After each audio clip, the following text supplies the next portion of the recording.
The fundamental weakness of Western civilization is empathy. I always thought the left, or Democrats, were supposed to be the party of empathy, the party of caring. Can I talk about empathy for a second? We have yet another word becoming bastardized and transformed into God knows what. Like, this is ridiculous. Empathy is the ability to understand and relate to, care about another person.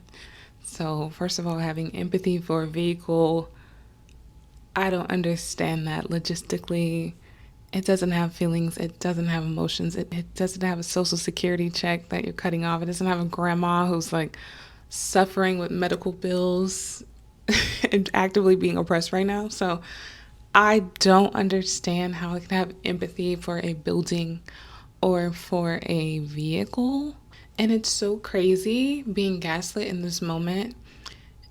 I just genuinely don't care about what's going on in a parking lot. It's so irrelevant, right? But also, it's so wild to be oh, I thought that the left was so empathetic and I thought they were so nice. And it's I always thought the left, or Democrats, were supposed to be the party of empathy, the party of caring. Elon said something very similar that I've heard come from a lot of other people on the right. And that is, I thought the left was the party of empathy. And when they're saying that, that's a coded way of speaking. What they're really saying was, I thought the left were a bunch of pussies and we could just do whatever we want. They don't think that anybody on the left has guns.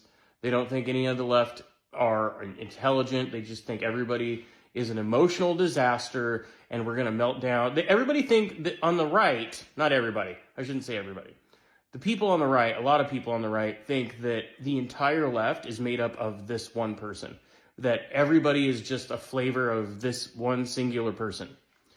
And because of that, whenever they are talking, whenever they're making their talking points, they are just imagining that you are that person, and that's how they're talking to you. They won't talk to you based on who you are, where you're coming from. I've already watched this, the Dean clips from the debates and stuff like that. I've seen dozens of clips from him, and they all treat him like he is that person, that angry blonde that's screaming, and they think it's funny. They think it's funny for someone to get upset and yell and stuff like that because they think that whatever they're doing isn't a big deal. But the thing is, using that line, they're the party of empathy. Human beings should be the party of empathy. If you aren't empathetic towards other people, if you look at your own actions and have no empathy for the lives that it affects, and you have no empathy for the people in your life that you're talking to, not just immediate family, like your neighbors and stuff like that, you're the kind of person that gets questioned by the police because why do you have tarp, duct tape, and a shovel and a hammer in your trunk? That's the kind of person that those people are that lack empathy. Having understanding and empathy shouldn't be a democratic ideal. It should just be stuff humans do.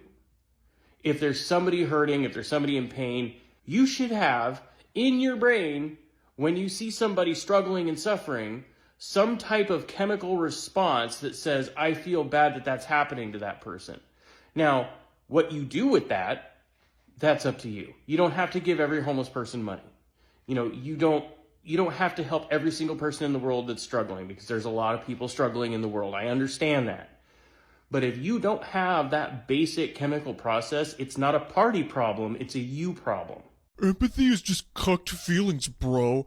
I'm all rational thinking. This is one of the dumbest things conservatives say. Hi, my name is Keegan, and I talk about the psychology of politics. Empathy is the backbone of emotional intelligence. Did I emphasize intelligence enough there? Empathy is the ability to understand another person's perspective, experience, feelings. That's a form of intelligence. If you can't empathize, you aren't very smart. Using empathy to guide your views is thinking outside of yourself and considering what is best for people who aren't like you. That isn't irrational. That's a big brain thing. When conservatives trash empathy, I think they're just bullshitting themselves. If you don't care about other people, just own it. You're unpatriotic, you go directly against Christ's teachings, just own it. Having a feeling or caring about other people isn't weakness. Denying that you have feelings is weakness. I've noticed the people who preach about how rational they are generally in denial about just how emotional they actually are. Like if they say they're not feelings-based enough times, they'll actually believe it. Lacking empathy is a major sign of several personality disorders, so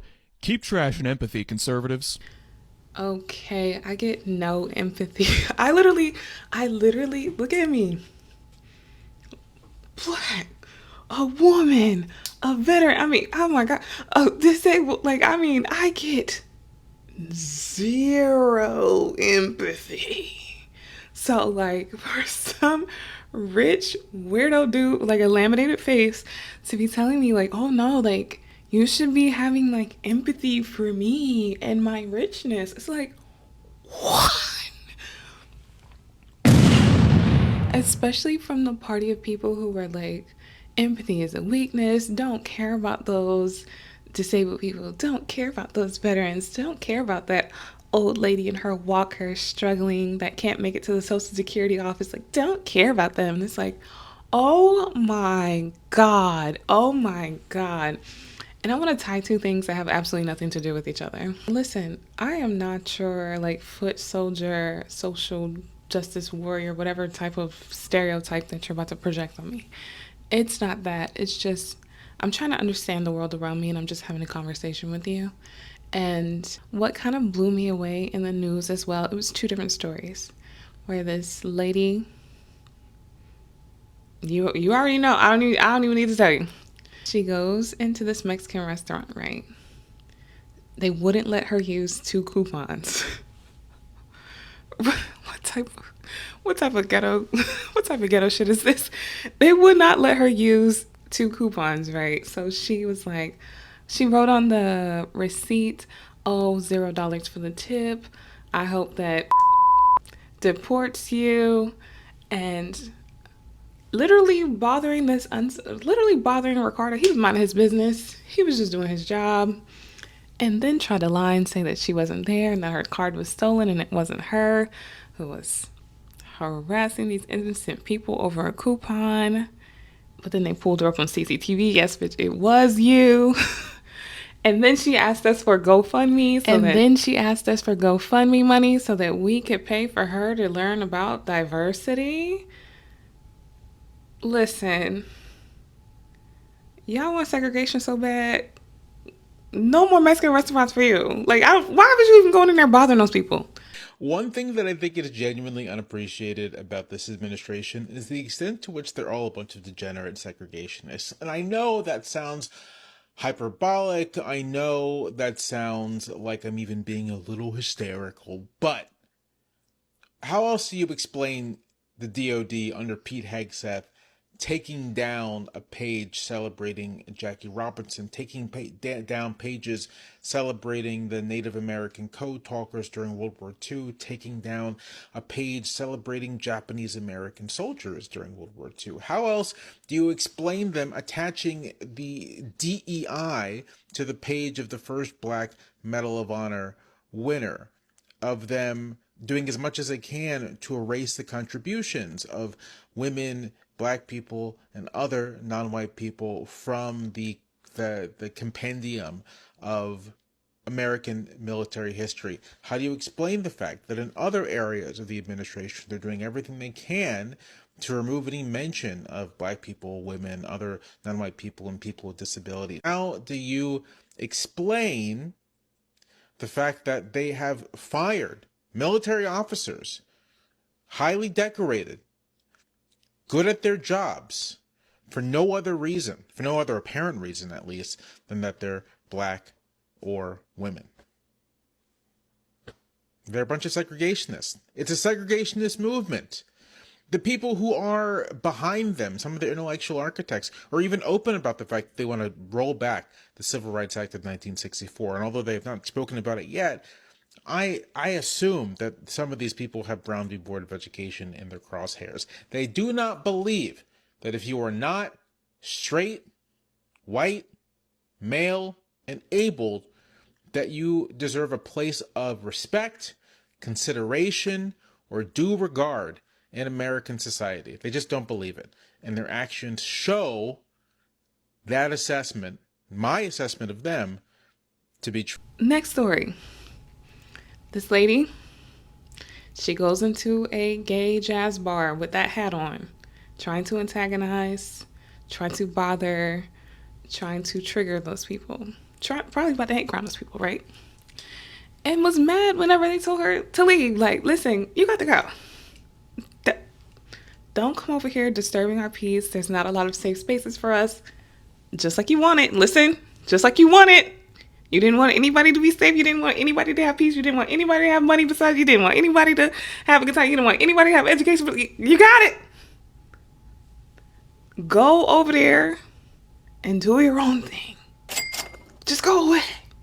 No. I have to continue to invade and encroach on all of your spaces and just never let you have any peace. Get out of my bar. Because I'm wearing a Trump vest.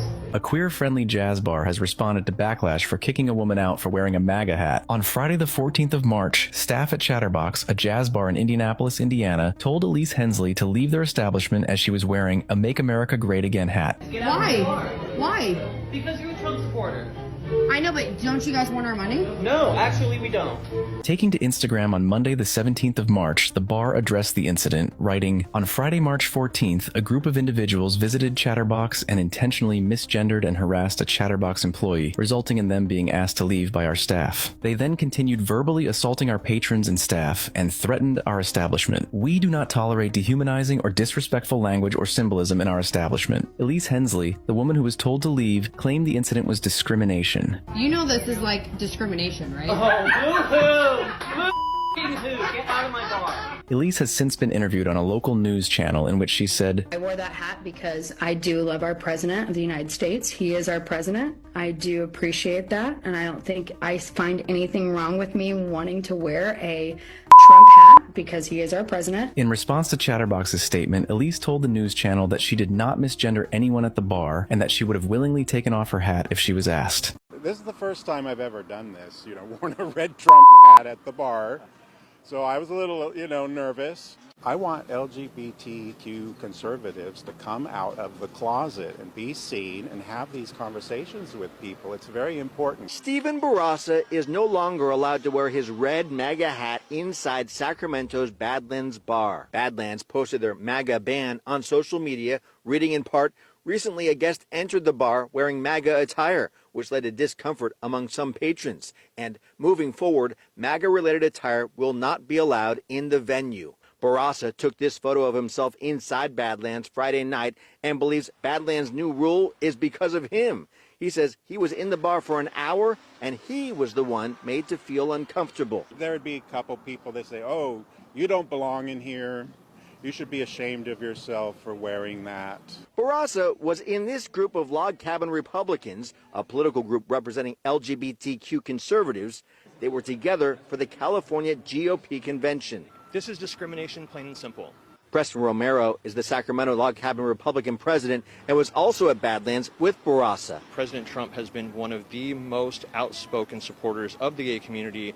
MAGA voted against our community. Stay out of our safe space. Brandon Harder says the Badlands MAGA ban is good and questions Log Cabin Republicans' policies on gay rights. The jury's out on if they're actually a part of the community. When you vote against the rights of your own people. And for you to kick me out is just upsetting me. You're discriminating against me. Your whole thing, your whole shtick is discrimination. That's like the whole vibe. That's the only seasoning over here is discrimination. Make it make sense, bro. Listen, this is why I'm venting, because I'm like, make it make sense. The empathy is only supposed to be applied one way for them. There's no discrimination whenever it only comes to them. Everything needs to be fair, and then you can't say anything. You have to have decorum, and you need to be so nice. Only applies to, like, what? You can't make this up. The empathy is only, like, bro, And this is coming from somebody who has been surrounded by abusers. Okay. Most of the men in this family, complete trash. I'm over here doing my own thing. No. But this is it. This is one of those telltale signs for me that like all of the rules apply to me and absolutely none apply to you. I'm instantly uninterested. This is not a space I want to be in. This is not a safe space. If I won't be listened to, if I won't be appreciated, if I can't be centered, if you can't think of me at all, if you can't have any empathy for me at all,